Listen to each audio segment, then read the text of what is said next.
All right, guys, we are live. Might as well bring the guest in. Now, this one I am very excited about. I have had, I don't know, 40 back and forth emails with this man, but he's very busy and been working very, very hard to put products out. And we finally found a window of time to be able to get him come and talk to you guys. And this one right here, like I said, I've been very excited about because I discovered his products this year and I've been using a ton of them.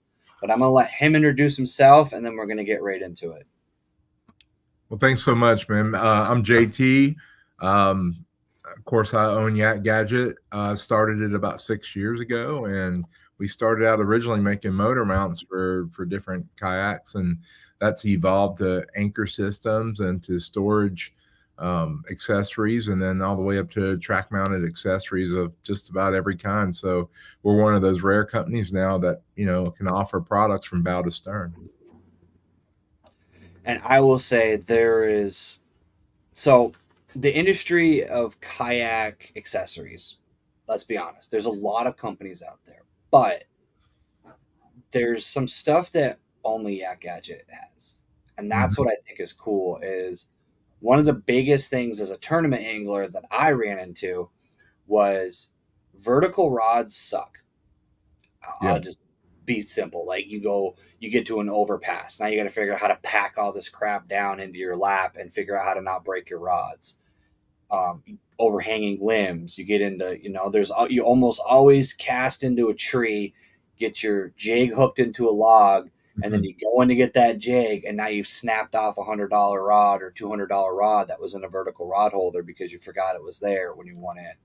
And that Yep. the rod stager, I think that's the difference. I think between from what I've seen from other manufacturers and Yak Gadget is that you didn't just make a rod stager.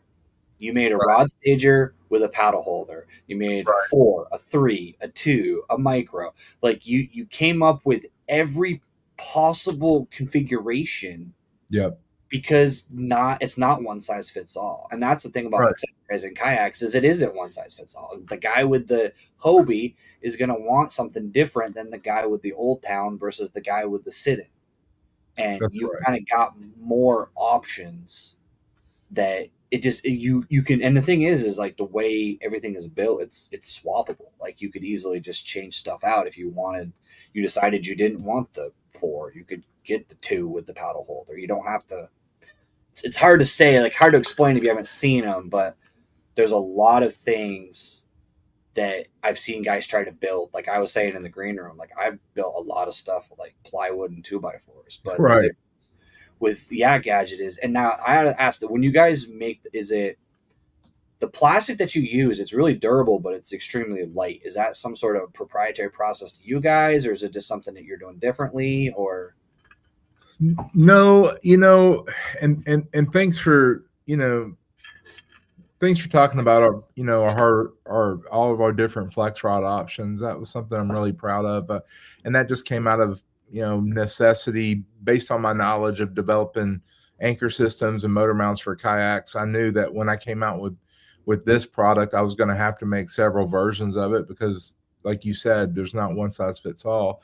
The type of plastic that we use, I have shopped over the years to find there. A lot of people say, well, it's just HDPE, but what they don't understand is there's actually a lot of different types of HDPE. And a lot of people say it's starboard and things like that, but there are different types of starboard. There's different types of HDPE. There's, for our half-inch material, there's even some foam filled options we've used in the past that's extremely light. The same with the 3/8 material. We don't always use that. We have different densities of that. So we buy different densities of plastic depending on what we're trying to build and what purpose, what we build serves. So, a lot of people think, well, you just buy one type of plastic and you just cut it and that's easy or whatnot. And, it's like, my response to that is, hey, I'll see you in the parking lot at 4:30 a.m. when I roll in. If it's so easy, why am I coming in here by myself? At that time in the morning. But there are different types of plastics I've had to learn. And now we're getting into thermoforming and vacuum forming, and now we've got a whole plethora of options of plastic, ABS. There's UV stabilized, different types of UV, ABS, and different types of, HDPE, that, polyethylene, that you can also thermoform as well. And then we're getting into different nylons with fiberglass strands for, injectant molding and advanced 3D prototype development, stuff like that. So I'm learning a lot about all kinds of plastics now. Man, you might know Daniel from Southeast Georgia, kayak bass fishing. I told him you were going to be on here. Awesome. So the other thing I think that's cool is I was looking at, like, so I will admit I'm the guy that went to Home Depot and bought the Milwaukee pack out crate. Yeah. And then I just drilled holes in that and put PVC to it. But your crate has got me interested. I'll admit I haven't really had any interest in buying a pre-made crate because it's a crate. Sure. It's a milk crate, right? That's essentially what it's a fancier version of that. But Absolutely. The Yak Gadget one is different. And what inspired that design, out of curiosity? And then I'll tell what it is. But what kind of made you think of that way of doing it?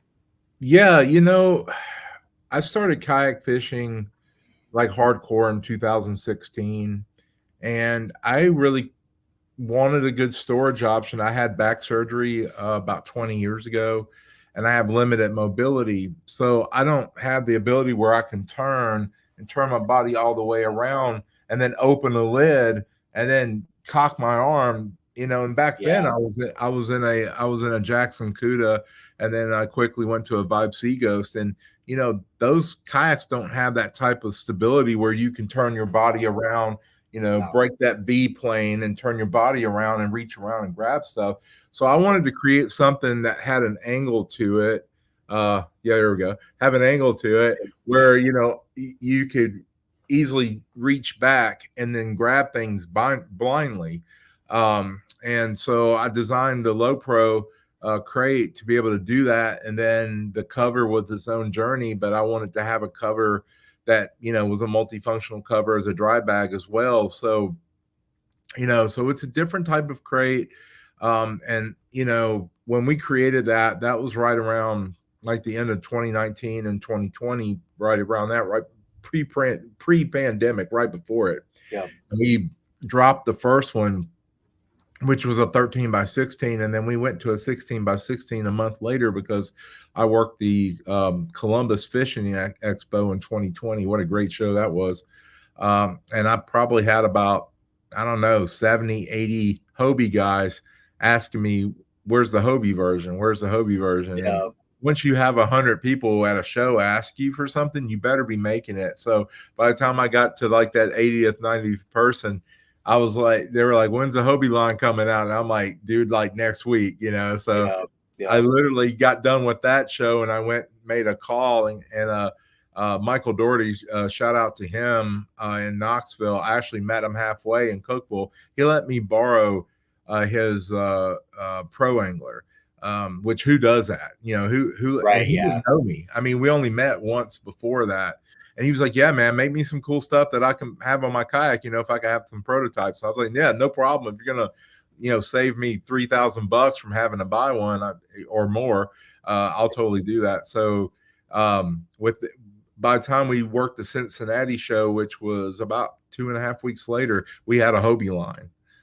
So Michael was a big part of that, and I'm still very grateful to him. But yeah, that the crate kind of took on a life of its own there, especially in 2021 and part of 22. And then of course Yak Attack came out with their reimagined Black Pack, and we don't sell near as many crates as we used to. And I thought, well, that end up might killing that. It might end up killing that particular initiative, and it didn't. We still sell them. I mean, I sold probably like 4 last week. The numbers are definitely not as high as they used to be, but every now and then, people will kind of discover it. Every time I go and take it to a show, people are asking me questions about it because it is unique, and it works in a unique way. I design all my products to really work on the water. Everything looks great on dry ground, but how does it function when you're on the water? And And my crates can be, are functional any craft that you're in. There are people that have eddy line kayaks that use our crate, or the Wilderness Systems Pungo, that have been in a lot more limiting kayaks and been able to use our smaller crate. And they tell me, a lot of people on the ocean tell me my crate is the only crate they want to use on the ocean, because again, you don't, when you got a big wave coming, you can't really want to turn your body around and try to lift up a lid. So that's why I didn't put a hard lid on it, because I want quick access. I want you to be able to use it while you're fishing, Yeah. And that's actually, I think, the biggest thing. So anybody who gets a new kayak, the first thing I tell them when they ask me, because they're like, well, you have the same kayak as me, what accessories should I get? And I'm like, well, first of all, don't buy anything or don't install anything permanently until you fish it, because you can sit it in the driveway, you can imagine exactly how you think something's going to fit. Right. And I'll even admit, with the rod stager, with the Old Town, where the actual track is on an Old Town PDL, that rod stager sucks because you can't paddle with the foreplace. It's hard to get around it. So I moved it back. If I didn't know enough and hadn't had the experience of my kayak, now granted, all I did was went and bought 2 little Mighty Mount track adapters and moved it back a little bit, and now my rod butts sit right here. Yep. So I could just reach over and grab them and fish, and I don't have to worry about hitting them and everything on the side. But like you said, the one thing about that crate, for those guys who haven't seen it, the link is down in the show description for his website. The crate has an angled bottom in it, and it has dividers in it. So your boxes are actually sitting more like this, not straight up and down. There's 2 things that actually, in my opinion, are beneficial from that. One, it is easier to reach back and grab. You can actually label the fronts of them and be able to see which one you're grabbing, because if you buy all the same color, I know for me, sometimes I forget. I have 2 that are the same. One's terminal, one's crankbaits. And I always end up grabbing the freaking terminal one instead of the crankbait one, because I can't really tell with it on end. The other thing that I actually like about that design is it's at an angle, but it's not at an angle so bad that your baits aren't somewhat flat. When you stack your boxes vertically, your treble hook baits now become a unioned pair that you now have to fight with to get back out of that box. Right. Whereas if it's at a little bit of an angle, you're not going to get that, because most crates you end up having to put them in vertically like this, and then all your baits shuck down to the bottom of that crate, and then now you're peeling your square bills off of each other for 5 minutes to try to get them apart.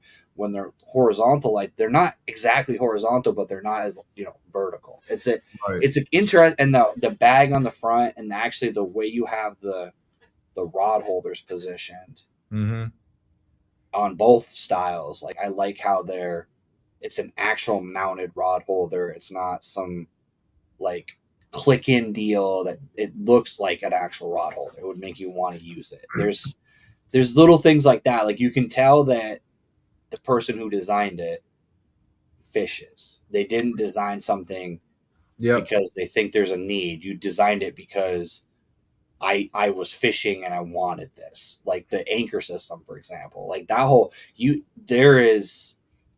I don't see how the anchor system, there's no kayak that you couldn't adapt with all the different ways you have designed all those parts. Like that's actually something I built for my anchor system. What I did is I took a clothesline retriever, pulled out all that stupid plastic cord, and tied paracord to it to retract in. It was a great idea. It works really, really well. But I'm really thinking about that winding system instead, because that allows me to just pull my as I'm pulling it up, I can just wind it up, throw it, because I have my a regular mushroom style anchor just sitting right at my feet. And really, the only time I ever use it is when I'm tournament fishing and I need to weigh a fish, need to measure a fish, and I want to be able to just throw that thing off the side.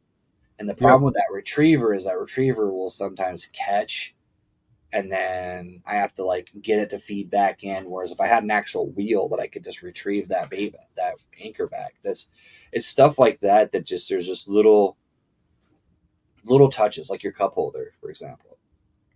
You have your regular cup holder, and then you have a tool mounted cup holder. like little slots in your cup holder for pliers. No one Right. really does that. Not in the way you did it. Like there is some that Yeah. have similar things, but yours has little loose slots and everything. Like you could put all of your tools right in your cup holder and have it there.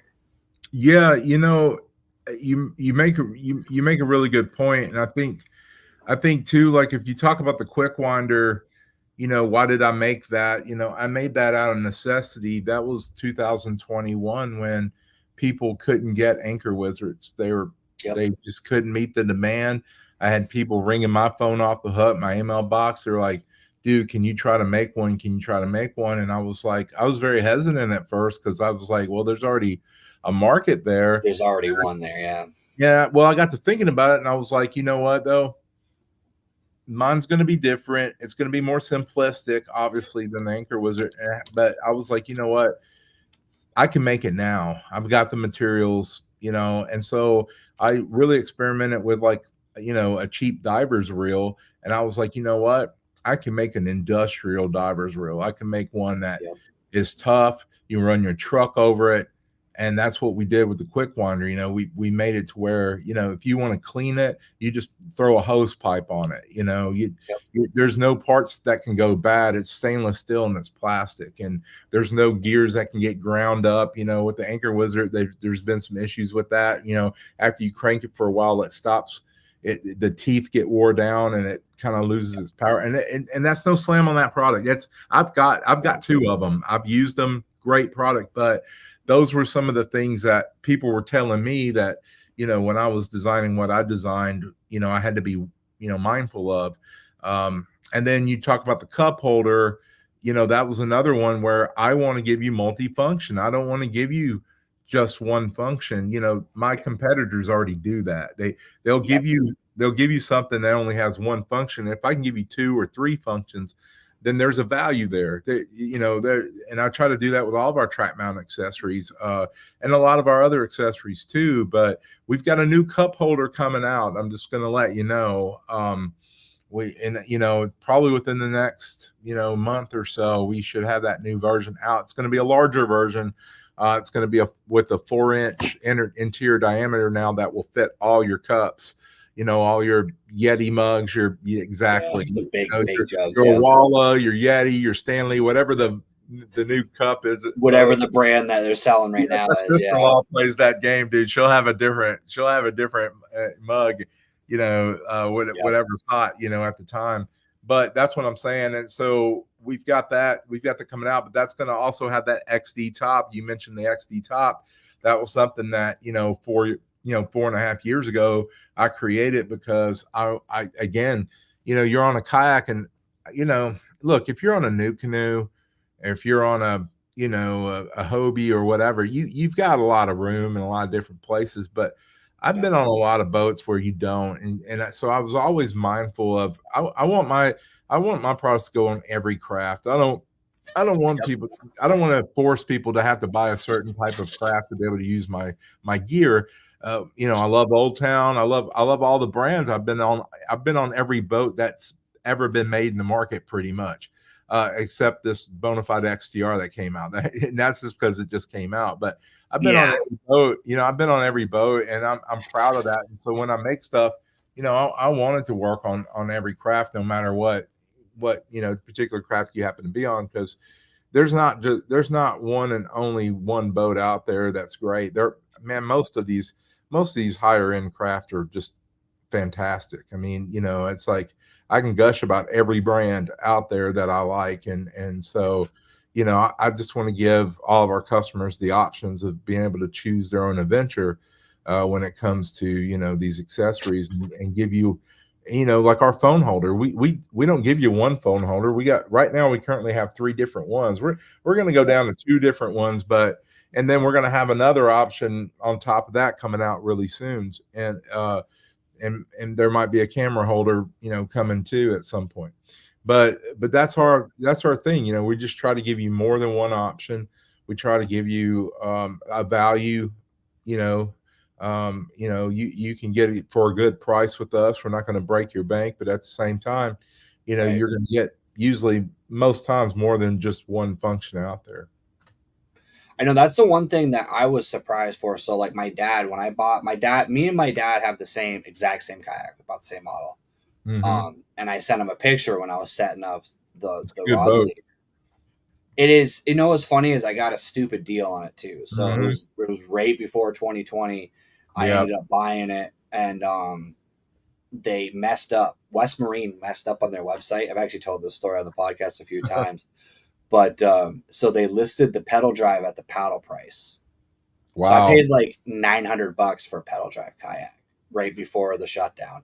They really royally screwed up their pricing, and they ended up, to their credit, they honored it. They ended up calling me Wow. and being like, "Yeah, we messed up, but we honored it." So we bought two. The only mistake I made was not buying four, Yeah. because I could have sold, and rate, if I had known, looking back, hindsight, if I could go back and buy two more, with the Yeah. fact that within 4 months, so I got my kayak around March of 2020. So right before the world ended and the kayak industry blew up, and Mm-hmm. you couldn't get a kayak until October at that point. Like everybody was sold out. If I had been smart, I could have sold them for half price and actually made a profit from buying those kayaks, but just didn't do it at the time. Um, but what was crazy is like I sent him a message and I was like, "Hey, I bought these because I want to do horizontal rod storage." And he goes, "Those probably are like expensive, huh?" And I was like, "Not really, because No.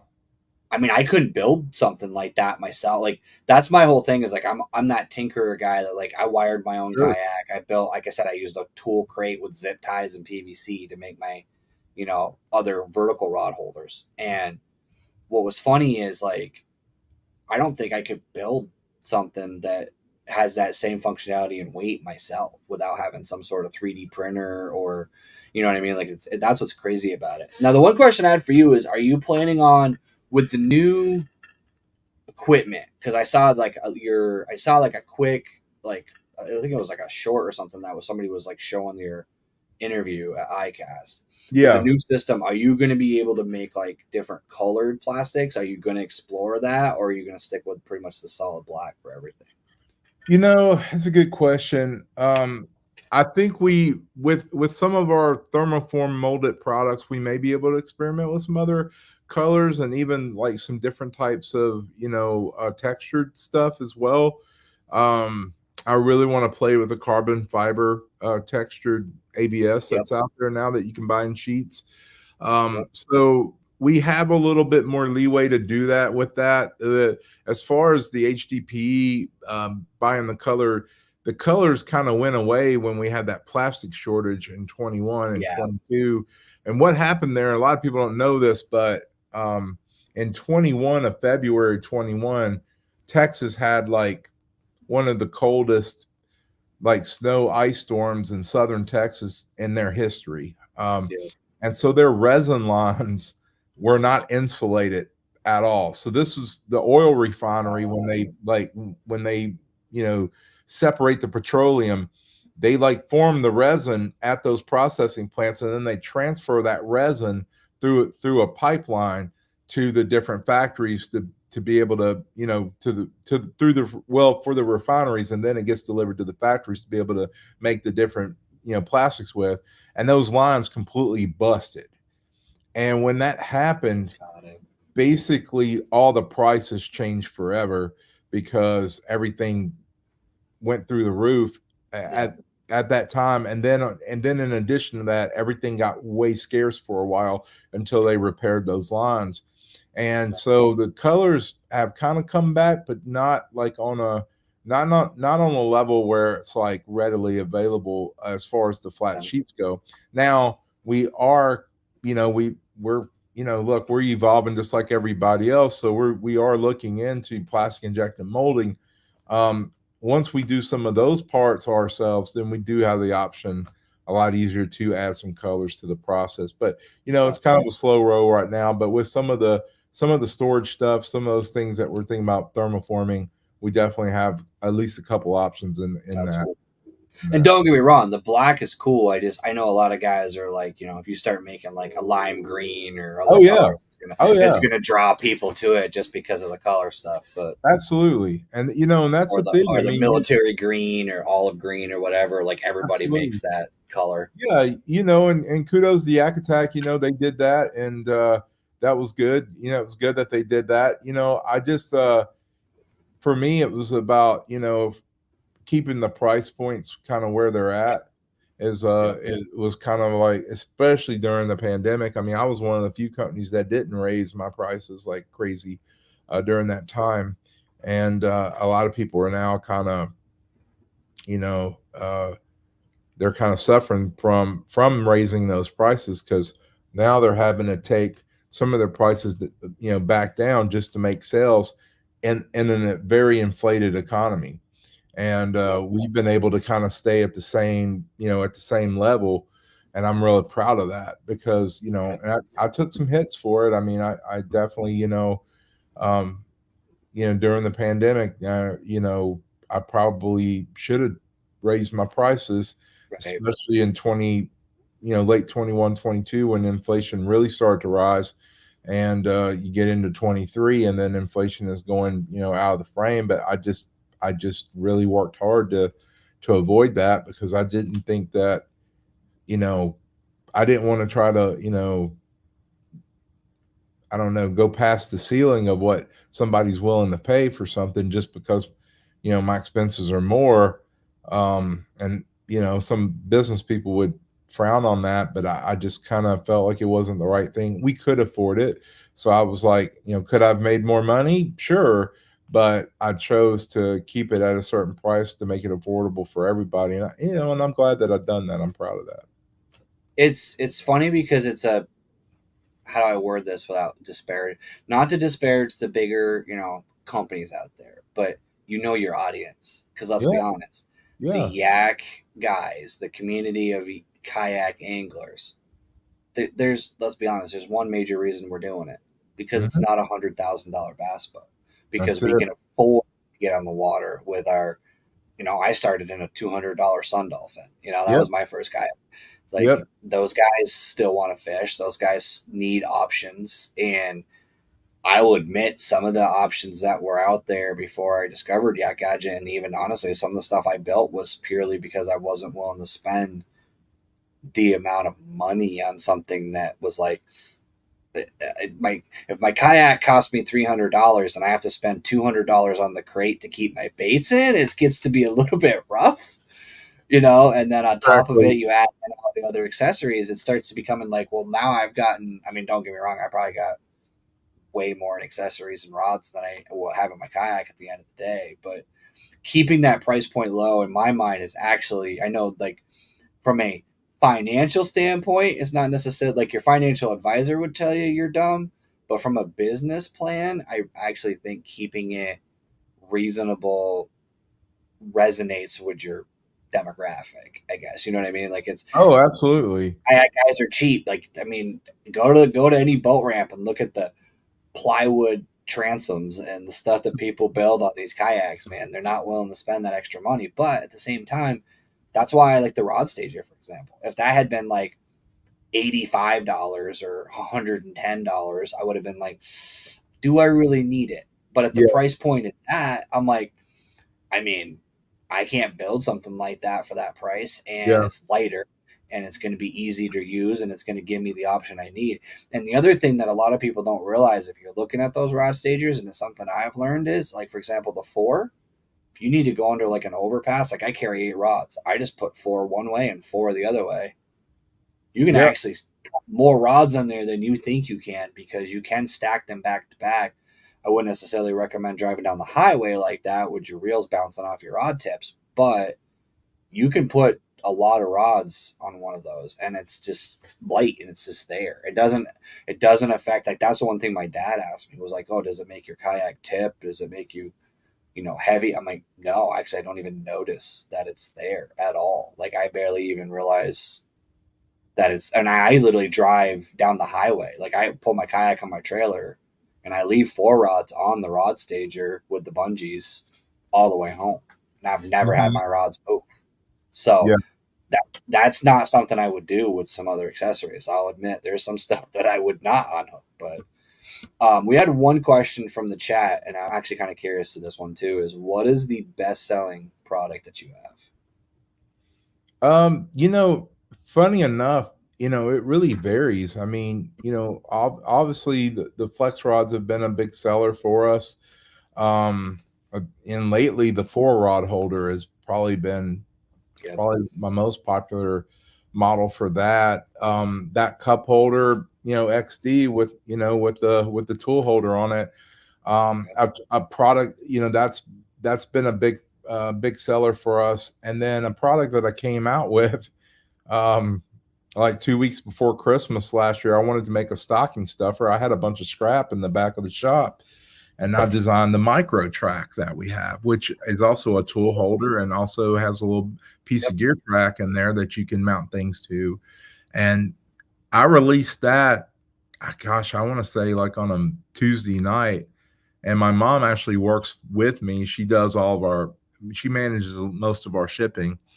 Um, and I was running late that next day because I stayed late the night before. And she called me and she's like, what'd you do? And I was like, what? And she was like, we got like 350 orders for this micro track. And I was Yep. just laughing. I said, well, I dropped a new product. She's like, you got to let me know when you do that. That's Because funny. we were not ready for that. So, you know, that's been a big seller. That's been you know, because we saw that at $17, you know, that's Yep. very affordable, you know, for something that does what it does, you know, and that has like 2 to 3 functionalities. You can mount your, you know, I mount my phone holder on that and put my fish grips Yep. and all that on my new Canoe 12, Unlimited 12. I, you know, all that gear is like right there, right by my seat. And I love that, you know, and so Yep. that's, you know, some of our simpler things have been big sellers as far as our anchor systems go. You know, we sell a ton of you know, pole systems. We sell, um, you know, we got a new, actually our new initiative, the front anchors. Those have been big sellers for us. And then also, you know, we have a new product coming out. I think it's also going to be a big seller. That is, you mentioned before, having your bell anchor. We actually have something that we can mount in the back with a pulley wheel where you can run your bell anchor right off of Yep. it and then hook that right to the quick winder. And there you go. You've got a super silent, easy to use That's system. that's So actually one of my next investments. Is a lot of the times I'm just throwing that thing off the side. I have it basically at my feet, and I'm just throwing it off the side. yeah, Having to be able to hang it and just let it drop, and then yeah, bring it back up would be so much easier for me. yeah. So this is that system. So it's got the pulley wheel on it. You know, you're gonna be able to run your line from it, you know, up. Yep. It I have this, it's gonna be at a slight angle. It'll be at a slight angle, as you kind of see right there. Yep. So if you mount it on the back, like on your left side, you know, you can actually take this plate off, flip it, where that angle is going to work for you. But if it's off your right side, that it's already that way. I might actually make a left and a right version, but this is actually ambidextrous. You can take this off, flip it, and then use it Just the flip other it way. over. Yeah, and Yep. this right here, and we're probably going to sell it, you know, in that 60 to $60 range, you know, Yep. roughly. So that's going to be, you know, that'll come with the hardware, you know, and the knobs, and that'll mount right on the back. So that's a product that, you know, we got a lot of great feedback from the shows. I work fishing expos. You know, I was at ICAST. I was there for a day, but I had a booth there last year. But to be honest, like the shows that does my company the best are working the consumer expos, Yep. because I get to talk to you guys, and you get to see what I'm working on, mount it to a boat, and we can have a real discussion about rigging your kayak. You can't do that at these other like shows. I'm going to a paddle sport show in Strasbourg, France in September. And, you know, to take just to do a couple of demos and things in Europe, because we have a lot of people in Europe kind of wanting our product too, and they're wanting some distribution options. And so I'm going out there, but I won't be able to take a boat with me. So, Right. and I'm considering an inflatable, because I can actually fly with an inflatable and then set it up with some gear track. Yep. But man, when I work these shows, I've got to have a boat, and that's why the fishing expos are so good, because I'll do a 20-foot booth, have all my gear there that you can buy, and then we can talk. But then I have people telling me what they want, what they want, or what they would, or what they wish our product would do. That feedback is gold for me. I mean, Yep. I don't ever want to not do that. I would rather not be in the business anymore if I stopped doing that. I love going to those shows and talking, face to face with people and showing them what we got. And that's something like last year or this year, I should say, I took the initiative of going to some different shows like I hadn't been to. The Indianapolis show, it's an 8-day show. It's not an easy show to work. I'm gone for 8 days. Yeah, that's a lot. It's hard, man, to be gone from your shop for 8 days, but we were able to pull it off. And, what ended up happening is I ended up getting about a 300% sales increase in the Southern Indiana area 3 weeks after I left that show, like through the website. So all those things matter. This year I want to do Wisconsin. I want to do the Madison show. And, New England's been wanting me there for quite a time. I don't know if I'm gonna be able to get up there in the middle of February in the snow or beginning of February. If you come to New England, let me know, because I'll probably be there with FX. That'd be cool to definitely hang out and meet up, for sure. I want to do that show. I mean, I'm willing to brave it. My wife is like scared, she doesn't want me to get caught up in that, but I want to figure out a way to do that, because those types of shows, going into those areas I haven't been, that matters. And I get to see how our products is received in those different audiences. And I think that's what's informed me to create some of the newer things I've created, because I get to take that feedback and put it to good use. And so that's been crucial for me, man. I mean, I love it. I like talking to people. I love people. So it really has been great for me too. But yeah, those are some of our big sellers for sure. I mean, and we make 133 products. So, it varies from day to day which ones are our best, So, Michael Bradley, I'll answer this one. Can you still paddle with the horizontal rod holder? So, Yes. The thing that you got to look at it is, it's not a fixed piece of plastic. There's a groove in it. You can adjust it. There's actually 2 grooves. You could really make it really far out, or you can have it come in closer. I've actually turned mine backwards. On one of them, so I could get it a little. I actually have my back one a little further out than my front one, so that my rods are actually at an angle. So my kayak's like this. My rods are actually kind of going out at an angle, out and away from my kayak, and that gave me a little bit more room. Even with it out almost all the way, I could still. You have to think about it. I'm not going to lie to you. If you got a shorter paddle, you do have to consciously know that you have a rod stager there, but it's not like you would think where it's going to get in your way. And if you really needed to slide it in, and honestly, if you're looking for just a couple, he also has the micro track. It'll sit right over your gunnel, so it's really not going to be in the way at all. Right. So yeah, that's a great question. So, and you're right. I mean, for the 3-rod holder, the 2-rod paddle holder, they're about the same size.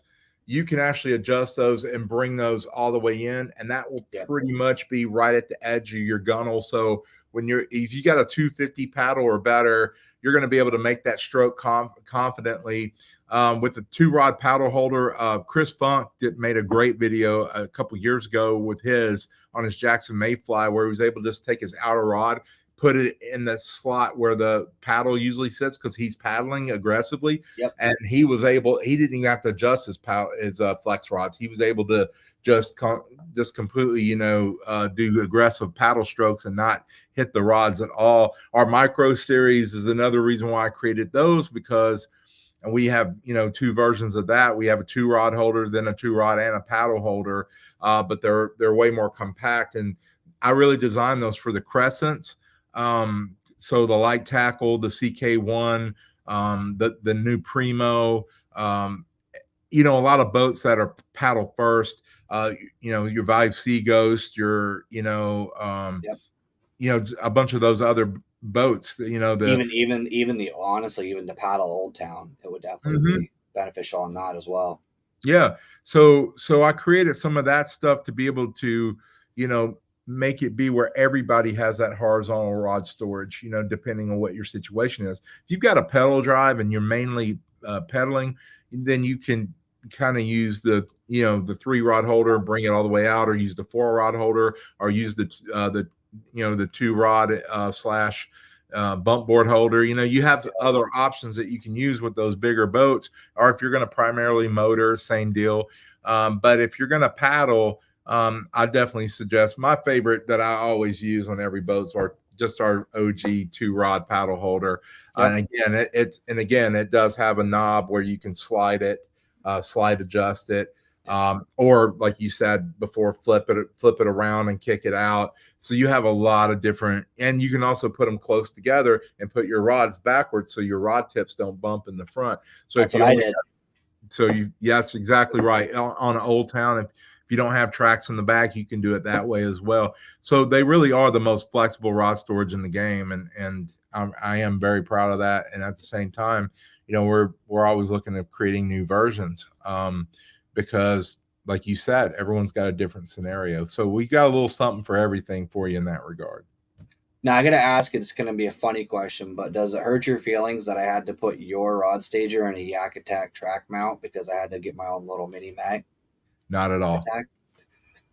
Because I was actually going to ask, are you planning on at some point getting into the track game, or are you going to kind of stay out of that and let like Scotty and Yak Attack just keep doing that? Well, if you look at what Ketch has done this last year, they have created their aluminum tracks all over the place. Yeah. And I'm going to be real with you about it. Yak Attack, if you look, and anybody who can access Google patents can look, I mean, they have about 6 patents on the different types of track. There are ways around it to create some different type of track, and that's what these other guys have done. That's why that's why they can exist and be on the market. Right. So funny enough, we've been talking to some other like-minded companies that do aluminum extrusion, and looking at creating some different type of track, because that is a big ask when I work the shows. When I work the fishing expos, I mean, I have guys like that have like John boats and the smaller bass cats and all kinds of different watercraft, not just kayaks, that want to put our gear, and they're like, well, where do we get the track at? And I've had to point them to a dealer that's right down the way that's got that brought Yak Attack go to the Yak Attack booth to get their mighty track or whatever. Yeah. And now it's like, I've kind of learned recently, I've talked to my attorney, and we looked and we were like, yeah, if we do it this way or this way, then we're not infringing on anyone else's patent. Right. So now that's opened that door, to talk to some of our aluminum extrusion friends to help us create some cool stuff to be able to have now as options. Because man, if I had a John boat, I'm gear tracking the crap out of it. I mean, you want to have track, and I'm even looking at some other options to talk to some of the, we're in Nashville, we're a marine boat town. I've already had some talks with some guys that are over at Ranger, some guys over at Triton, to talk to them about, partnering with them to have some, develop some tracks that work on fiberglass. Well, I'll tell you, I was in Bobby Roast Beef's boat. He has a Lund, and they have I don't know what they call it, but they put this groove all the way down their gunnel. Right. Exactly the same diameter as the Yak Attack track. They don't market it. I think that's probably so they're afraid they're going to get sued because of the design that they used. But ultimately, you could easily put that they have track accessories for Lund too. But like you could easily put a lot of the accessories that you make. The only thing is theirs is like a vertical, so you would have to have like some sort of adapter to flip. And we've been working on that for the last year and a half for a lot of that. Yeah, you're right. I mean, if you look at Sea Arc,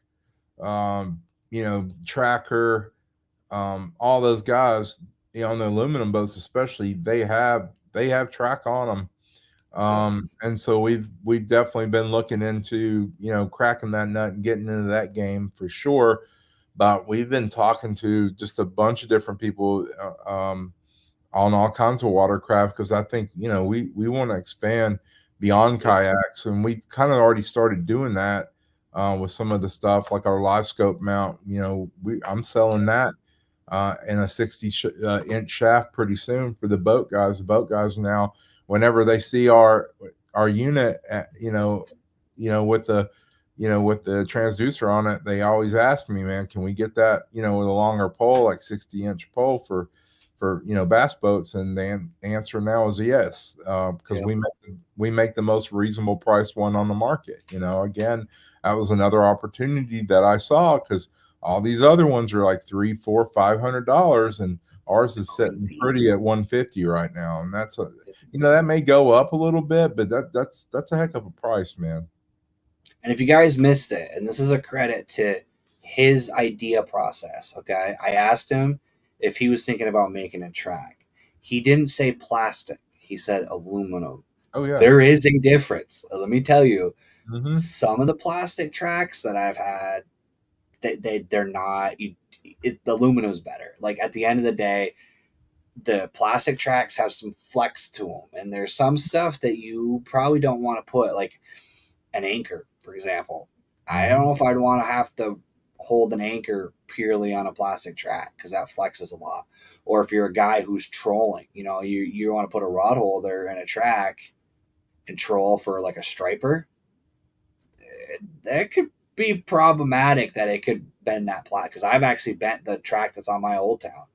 That I actually had to put a couple extra screws in the track in my Old Town because it started to flex a little bit funky because I put too much weight on it. So that's something that, like, it's something that I appreciate as someone who is a tinkerer with a kayak, is you didn't immediately go, well, yeah, we have this new process for plastic, so we could maybe make an injection track. You're like, no, I've been talking to aluminum guys to make an Right. aluminum track. Like that's you're thinking that way through. You're not just gonna try to copy what the industry already has. You want to improve upon the design that's already out there, and that's what's Well, cool about well, to your point too, it's like, what would I buy? Right. That's the it. question Right. now when I make something. Would I buy this, or would Yep. I would I pass it up? Yep. And if I wouldn't buy it, I'm not going to sell it. I just Yep. I don't have to. And if it's not something that I wouldn't pay my own money for, then why do I expect you to buy it? Yep. So I if it's something like that track, I've seen what works, I've seen what doesn't. To me, that's probably the weakest part of the Old Town, PDO. They use the plastic Scotty tracks, and there's always a wiggle to them. And you know, and now that's why you see guys like Duke over at Catch. He makes the aluminum versions of the Scotty mount, so you can take your Scotties out and put his in, and now you've really upgraded your boat, and it's worth it. So and I may even have a conversation with him, with some track ideas to sell as well. So who knows? It's like the possibilities are always out there, and it has to be on our minds, because again, it's like I said before, if I've got more than 20 people asking me for it, that means there's probably 2,000 people that would buy it. Yep. And that's important. I mean, that's the mindset that we have. Like, if we have a complaint, I take it super serious, because one voice out there is as important as 1,000. So Yep. When you're out fishing, what species are you targeting? Just to kind of turn this a little bit. yeah, mainly, man, I fell in love with smallmouth fishing. Okay. Um, man, especially lately. When I first got into it, I was like a lot of other people, largemouth. But now, man, I really love catching smallies. I love going after.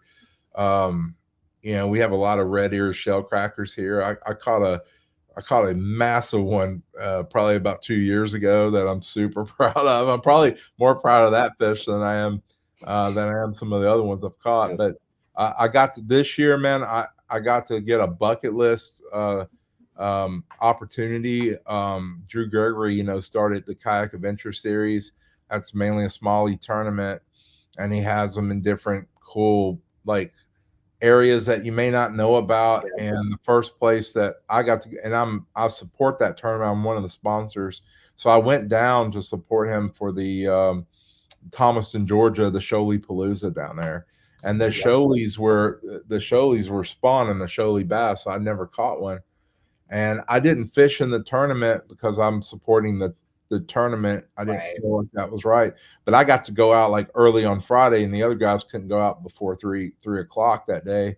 So I went out there with another gentleman that I got to meet down there, and a really great guy who was actually a marine biologist. So I've not been on a lot of rivers.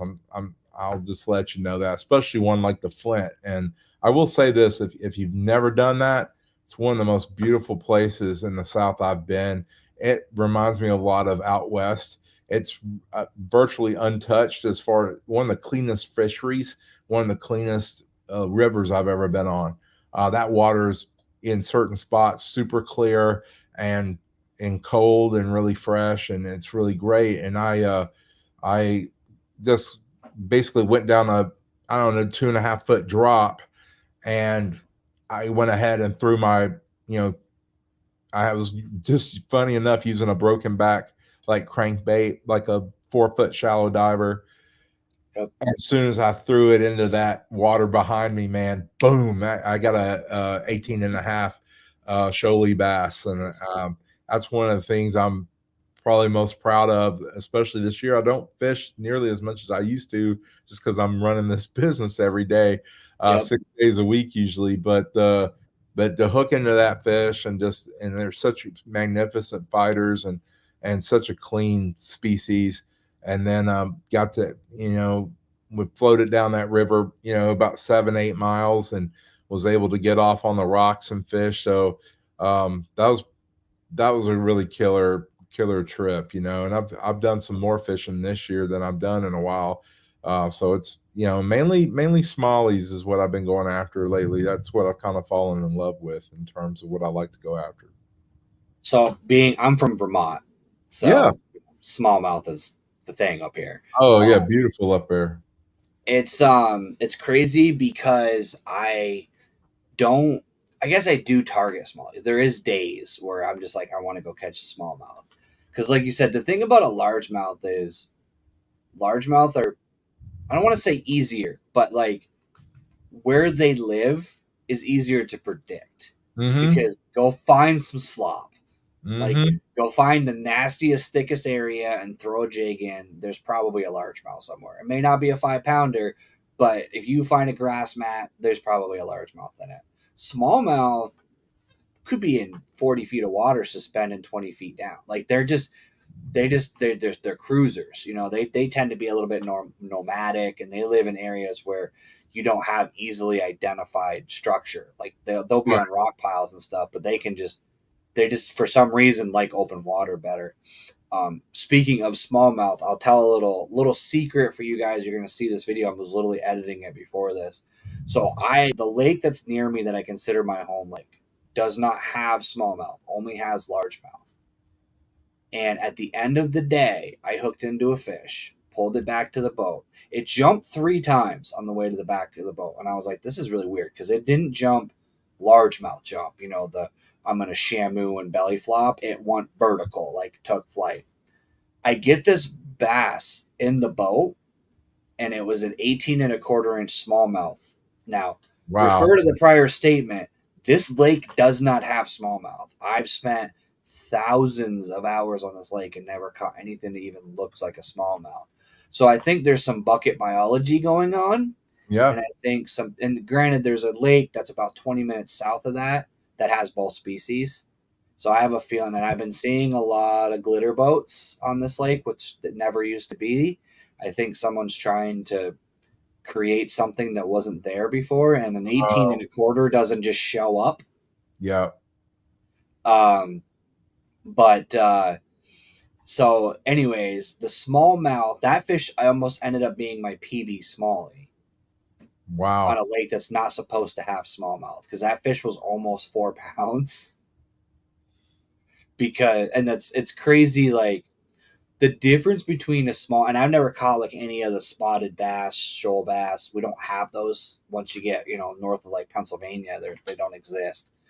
But, and I kind of hope they don't exist because they will also certain spot species will wipe out smallmouth, and that would create a big problem here in Vermont. Yeah. But ultimately, like the shoal bass is one of the ones that's on my bucket list. But smallmouth have a different tack for attacking them. Yeah. You can pretty much catch a largemouth with a Senko 12 months a year. Smallmouth, they get a little bit more finicky at times. They want a little bit more action. They want a little bit more color, sometimes a little bit smaller. Like there is definitely an entire series of baits that are specific for smallmouth that you wouldn't necessarily need for largemouth fishing. So I appreciate that that's your species because ultimately it shows that you're looking for a challenge. You're not just looking for the easy fish to catch. You're actually looking to try to, and let's be honest, smallmouth are harder to land because for some reason they think they're Yeah. acrobats and they want to do a backflip every time you catch them. It's Yeah. very rare that smallmouth doesn't try to take flight at least once during Well, retreat. in Tennessee, we're very fortunate because we have some good fisheries. I'm only about 10 minutes away from a nice little spot called Nice's Mill that kind of links Percy Priest to Stones River. It kind of runs right in between the two, right here through Smyrna, and I've taken a Crescent K craft on there. I've also taken I have an inflatable that I've taken, and you have an old like stone, dam that you kind of have to crawl through, almost thigh high deep of water right there. But once you get through that rushing water right there, then it's pretty flat and calm on the top there, and then you just bring your kayak up. I usually go through it first, and then I'll just bring my kayak up through a rope, and then get on that, and then you can paddle as much as 2.5 miles upstream, and the smallies are just congregating there with some of the rushing water where there's a lot of oxygen, and super fun to fish and a little bit more predictable just because the deepest that water is getting is 3 feet, Yeah, and a lot of them are there. So and then you can go to places that are deeper like the Holston River in East Tennessee. Now that's smallmouth haven, but like you said, it's more deeper, it's more wide.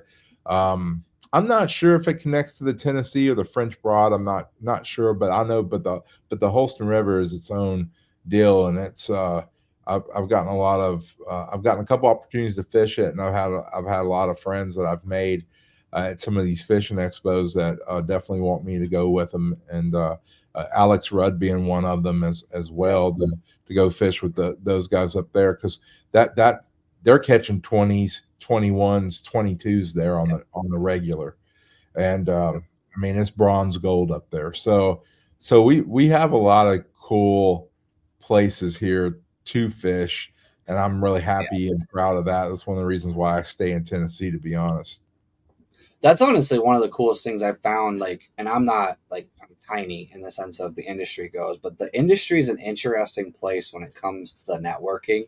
Like you Oh were yeah. talking about trade shows and stuff like that. Just from the local ones that I've been to, I've Mhm. ended up hooking up with, I'm pro staff for FX Rods, for example, and Right. that's because I met Chris Williams at the show. I talked to him. Ironically, he ended up fishing.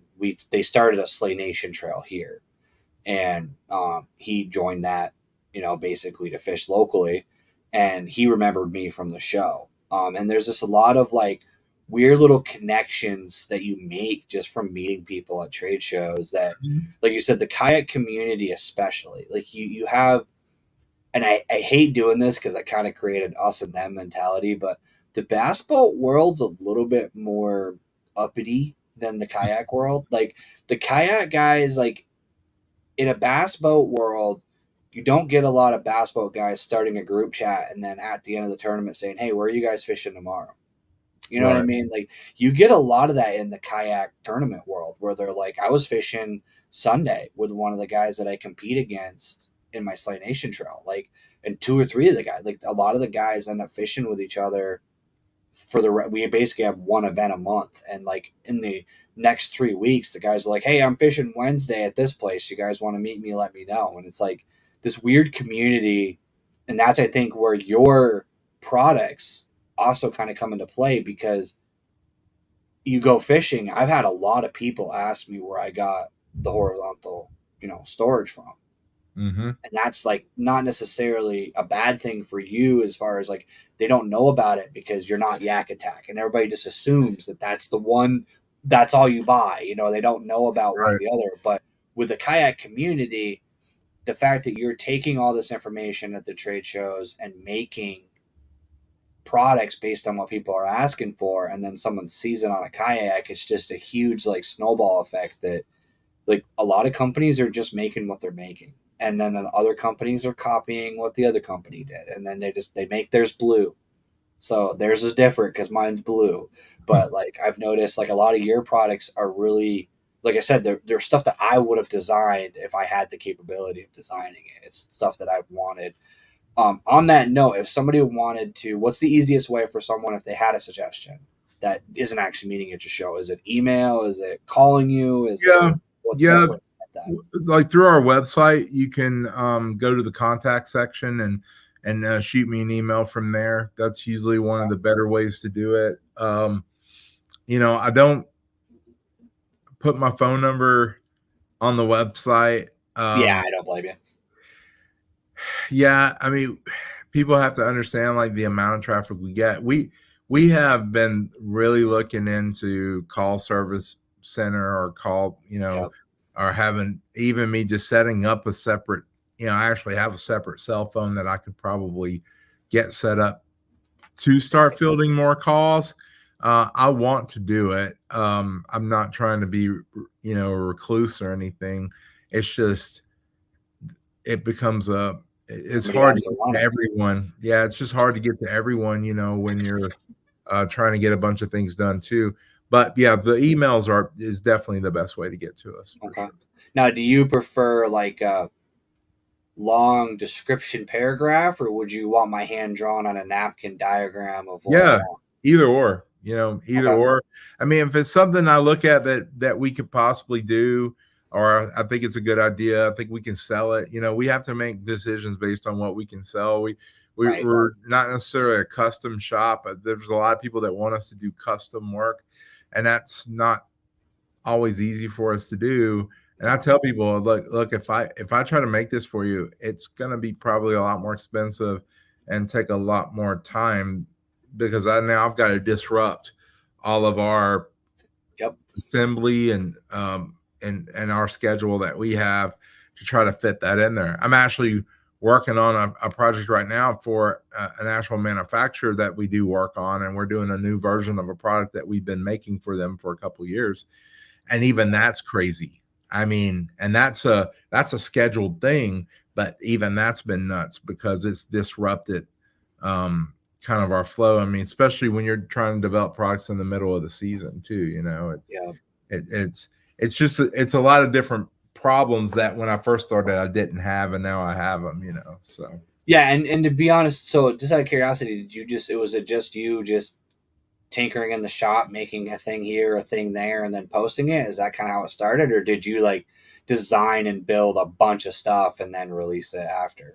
yeah, I mean, it started just with a couple. It started with a couple of products that we wanted to make. There weren't when I've got into it, there weren't hardly any trans amount options unless you wanted to pay again for $500 for it. Yeah. And so when I got into it, I quickly realized, oh, there's this opportunity, there's this opportunity, there's this opportunity, there's this opportunity. I can't leave those floating out there. If I don't do it, someone will. And Yep. we've seen a couple other companies come in after us and do some of that stuff. And some of those guys do really, really good work. But it was just something at the time that we were like, we quickly saw the opportunities. I think, like you said, we probably started with like one or two, and then it quickly went to 10, and then it Yeah. quickly went to 20 and 25. And I think once, like, by the time we got around to like midway through 2019, we had probably 45, 50 products on the docket. Yep. And I think by the following year we were able to release just about all of them. So it was kind of crazy, like the floodgates kind of opened and we just saw those opportunities, and we were like, we better do them now or we're not going to have Yep. we might not have the opportunity to do them. so we had to strike. And I haven't, like, we do that now, but we do it differently. I don't have the same ability because I sell a lot more now than I did then. So Right. I had a lot more time to do it. I don't have that same amount of time now. And so when we do it now, we just try to be more strategically, and quite frankly, we really do try to do a little bit more research on the market before we get in it. Like the quick scope mount, the live scope mount, that was something that, took a while. Yep. I used to be able to design something in 5 minutes, man, be ready to launch it. Right. And now it's some of that we can do, but a lot of that we try to take our time with it. Now the prototyping stuff, is that just you taking it out on the water? Do you have like a team? Do you have like an R&D group, or how do you handle that? Both. I'll take it out on the water, or I'll send it to one of my protein guys to test Gotcha. it. It depends on what I have time for, and also too, if it's model specific, that really helps me not to have to buy it. I used to Oh, buy it. you didn't go out and buy seven or $8,000 kayaks so you could figure out if it's going to At work? one time, I had about 22 in here. Wow. Like I had bona Crazy. fide Toby's, New Canoes, Old Town, Man. um, and now I probably only, I'm real lightweight now. I'm probably down about 8 or 9. Still, So that's, yeah. yeah, it's crazy. I mean, and what I was able to do for a while was just partner with some of the local kayak shops and bring the boats in just to develop on and give them back. But when 21, 22 hit, they were selling them too fast. I could never get it. As soon as that new item would come out, it'd be gone. As soon as the shops got it. And now I have relationships with the manufacturers now, so I don't have to play that game. I can call up New Canoe and get the U10 and get it made in Yep. red and black so I can promote with it. Or I can Yep. call up Bonafide and say, okay, Bonafide, I need to get an RVR, I need to get a PWR, and then I can buy them. I can buy them as if I was a dealer, even though I'm not, Yep. to be able to, because they all know what we're doing. They all know that we're promoting their boats and we're making products to make their boats juicier and to sell. So I get a lot more yeses than I used to get. I think when I first started, I got a lot of no's because the kayak Who's community this was, guy? yeah, Yeah. exactly. It was Yep. just a very tight knit deal, and I had to earn my stripes. Yep.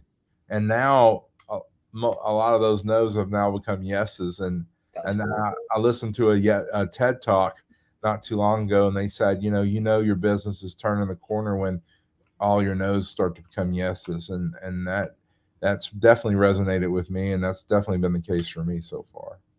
Yeah, it's definitely, I've noticed. So it's funny because I fish tournaments more now, and you see just a variety. Like you would think by watching YouTube that everybody that fishes a tournament is fishing in a Hobie, or everybody that's fishing in a tournament is fishing in a native.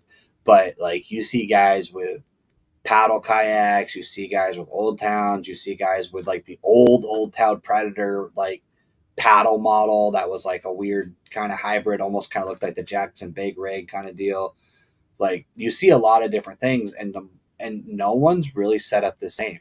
Like it's you'll see some similarities, and guys will have similar stuff, but like everybody has their own little, like for me it's all down to, I had a person ask me, and I never even thought about it, but I had a person ask me, well, how do you get to those rods behind you? Because I have, like I said, PVC zip tied to a crate, and I'm like, I literally Robin Hood, like I go boom, because I fished enough hours that that rod holder is right here. I know right where it is, and I can reach back, grab that rod, and pull it out. With like the horizontal rod stager, what I learned with that one was I actually literally have specific rods in there that are like my follow up baits. So like if I cast in a jig, I have a Wacky rig sitting on that horizontal rod stager, so I can immediately swap those two rods and cast.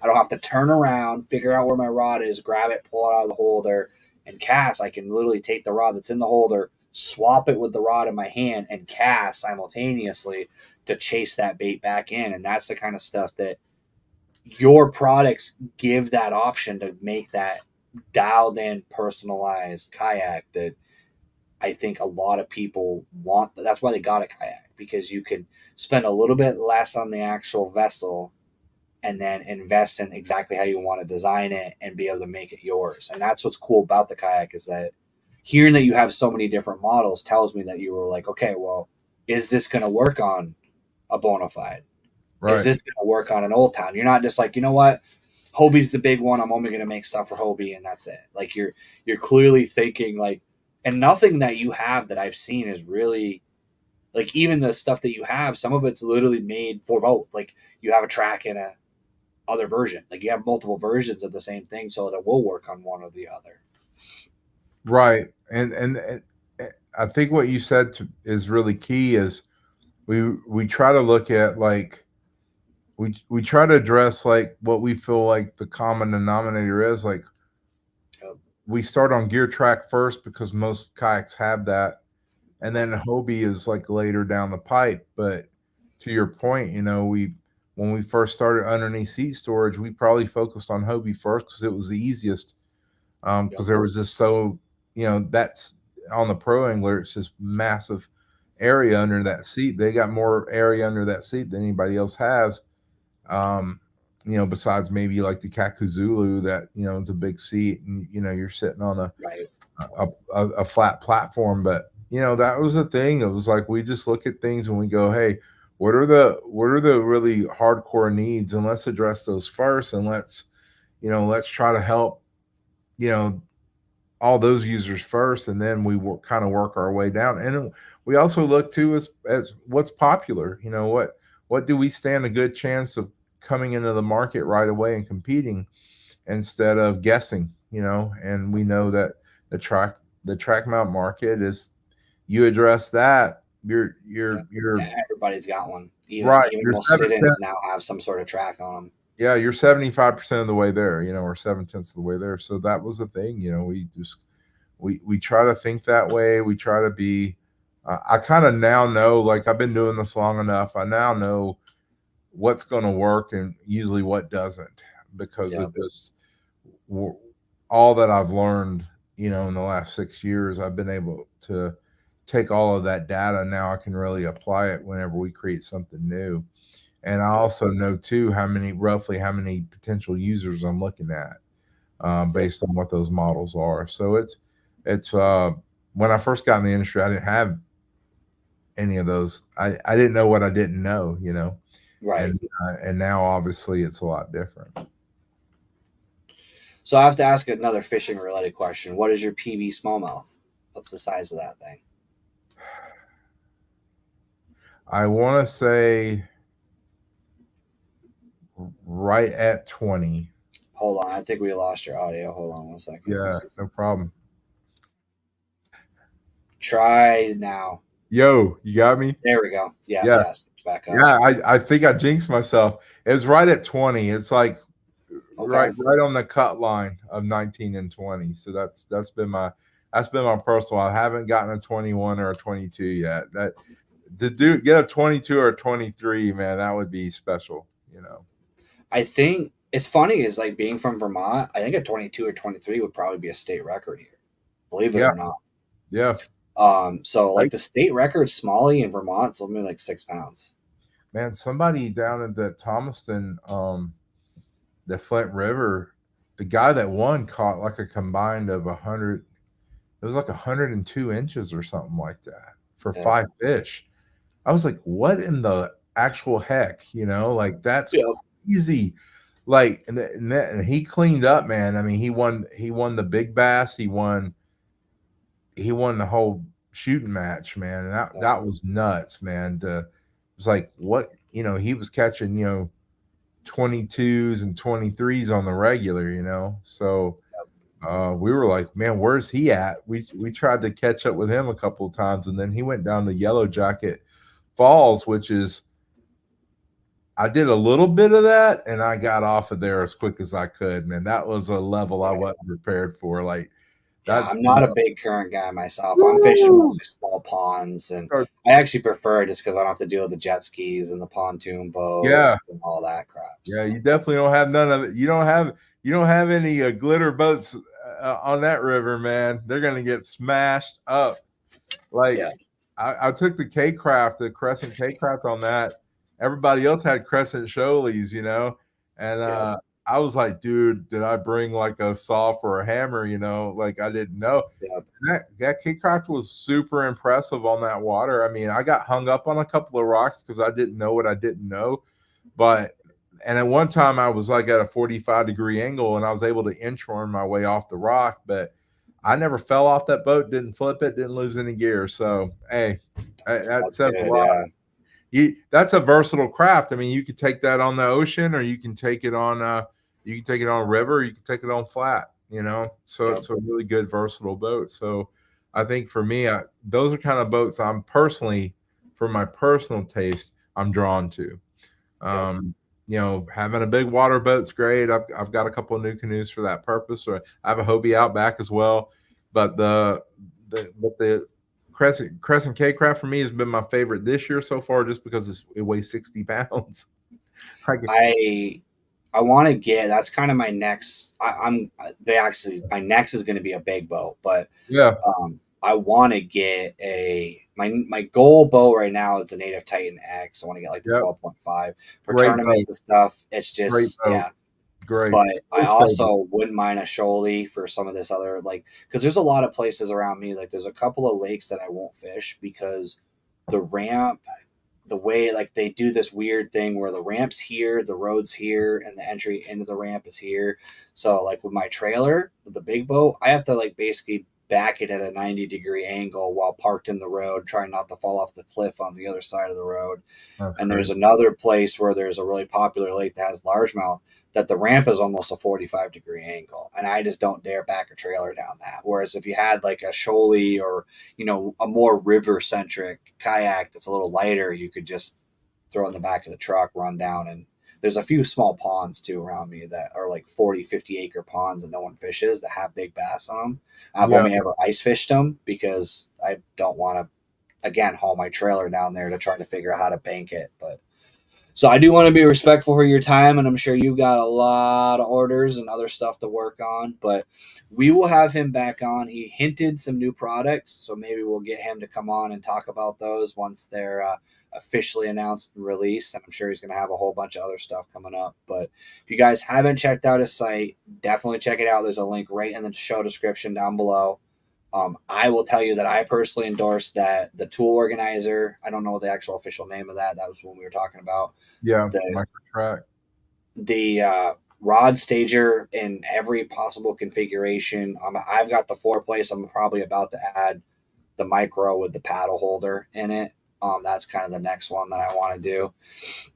And basically, guys, check them out if you're looking. Scott Vermonter, I know you're in here, and I know we have talked about a few things. There's under seat storage options. Yes. There is the crate. There is a lot of options on there, phone holder, pretty much anything that you would need for setting your kayak up. They've got some sort of option. And if they don't have it, shoot them an email. Maybe Yep. he'll make it. So Yep. I want to thank you guys for hanging out with us. Like I said, I want to give the man the chance to get back to work and start getting some more stuff made so that we can get some more cool products that we can purchase. But Tonight I gotta we go will home, be man. back I gotta again see next my wife. Tuesday, guys. I do not know who the guest will be, but again, I want to thank you guys, and I will see you guys all next Tuesday.